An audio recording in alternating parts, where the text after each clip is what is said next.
देखिए, summer camp का मुख्य एम होता है कम समय में बच्चों को ज़्यादा जागरूक करने की तरफ बढ़ना।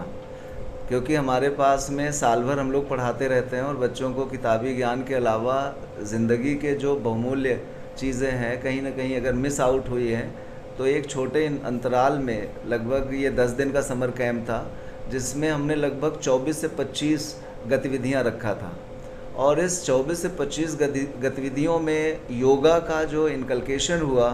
वो लाइफ एट योगा के जो लीडर्स हैं प्रीति जी एंड धर्मेंद्र जी के माध्यम से,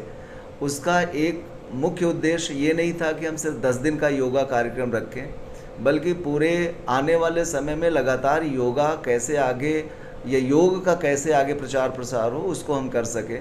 तो ये एक मौका था 10 दिन में, जिसमें हमने अपने सभी बच्चों को आमंत्रित किया। देखिए, कोरोना में क्या हुआ है, सबसे ज़्यादा जो कोरोना पर मेंटली असर दिखा है वो बच्चों पर दिखा है। होता क्या है कि बड़े लोग हम लोग समझ भी लेते हैं और कह भी लेते हैं, दूसरों से शेयर कर लेते हैं, लेकिन बच्चों के अक्सर या तो दोस्त होते नहीं हैं, होते हैं तो उस लेवल पर नहीं होते हैं जो उन बच्चों बातों को समझ सकें। तो सबसे ज़्यादा जो योग का जो फ़ायदा होता है बच्चों पर हो रहा है, क्योंकि योग का अर्थ सिर्फ फिजिकली फिट करना नहीं है, योग का अर्थ है इमोशनली फिट रखना, योग का अर्थ है सोशली फिट रखना और स्पिरिचुअली अपने आप को हेल्दी रखना। WHO की भी अगर हम बात करते हैं तो जो व्यक्ति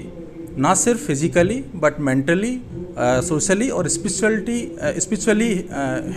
फिट है, वही हेल्थी की कैटेगरी में आता है। तो योग की आजकल सबसे ज़्यादा ज़रूरत है वो बच्चों को है, और उसी क्रम में हम पिछले कई दिनों से यहाँ DPS में बच्चों को योग सिखा रहे हैं। ना सिर्फ योग सिखा रहे हैं, योग के साथ साथ लाफ्टर, उनको हंसना क्यों है। जनरली जैसे हंसने की बात आती है तो बच्चों को यही सिखाया जाता है कि जब हम कोई चीज़ अचीव करें तभी हमें हंसना है, लेकिन यहाँ पर हमने बच्चों के साथ शेयर किया है कि कब हंसना है, कैसे हंसना है, ये शेयर किया है कि हमेशा हंसते ही रहना है, और बहुत उसका बच्चों को फ़ायदा हुआ है। तो पर्पज़ है कि बच्चे इमोशनली, सोशली फिट रहें, फिजिकली तो रहें ही रहें, और ना सिर्फ स्वयं फिट रहें, अपने परिवार को भी जागृत करें, अपने माता पिता को कहें कि योग करिए। हमें स्कूल में ऐसा सिखाया जाता है, आप भी योग करिए, तो पूरे समाज में उल्टी मतलब बच्चों से समाज में एक पॉजिटिविटी फैले, ये हमारा प्रयास है। और इसके लिए हमारी संस्था बीइंग स्पिरिचुअल फाउंडेशन अलग अलग प्लेटफॉर्म से कई प्रकार से बच्चों की, बड़ों की मदद करती रहती है। सबसे पहले तो मैं बरेली को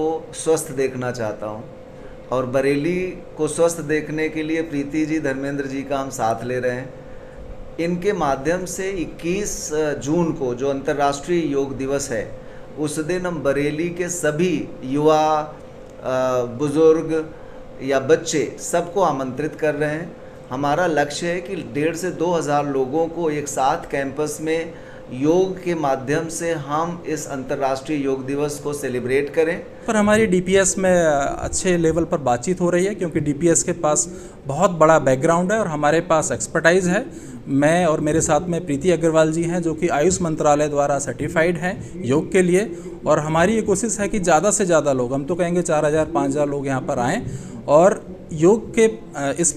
21 जून के माध्यम से एक आगे तक के लिए, ना सिर्फ 21 जून के लिए, बट उसको हम अपने दैनिक लाइफ में उसको हम शामिल करें, ऐसा हम कोशिश करेंगे।